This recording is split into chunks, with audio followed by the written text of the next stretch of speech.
Max Defender 8, the most advanced weather radar in Florida. Sponsored by Cool Today.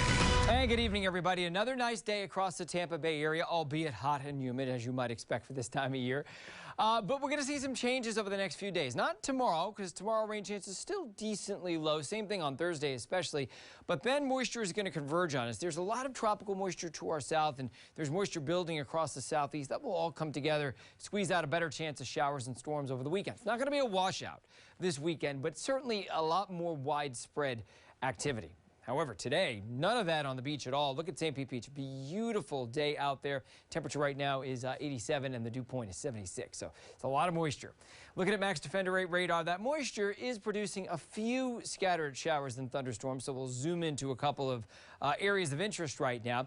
Very heavy downpour. It's been here for at least the last half hour, 40 minutes or so, right on top of Carrollwood on the west side of 275. And there is a good bit of lightning as well. This is drifting its way into Citrus Park, and it may eventually reach the West Chase area. Town and Country, you had rain earlier today. Some of it at least could kind of move in your direction as well. We also have another downpour on the west side of Brandon, trying to drift a little bit further towards the east, and scattered downpours right around Arcadia. This is all kind of converging on Arcadia right along 17, so just watch out. Some downpours are in your future.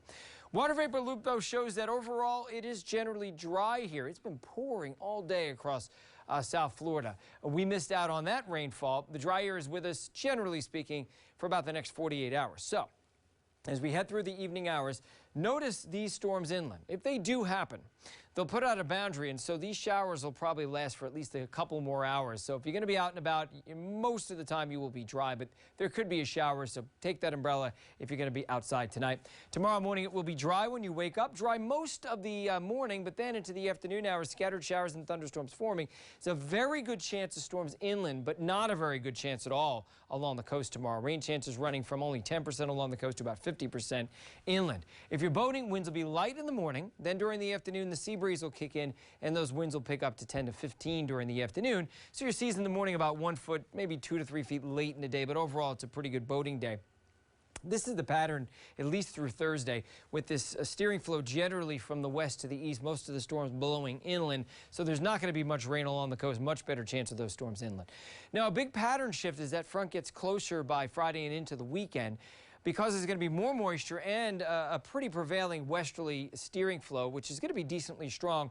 This is the kind of pattern we generally see when we see morning showers along the coast. So in the early morning along the coast, then by noon beginning to move inland and when starting to dry out along the coast, and all those showers and thunderstorms during the afternoon should be mainly over inland areas, and we may even dry it out a little bit along the coast.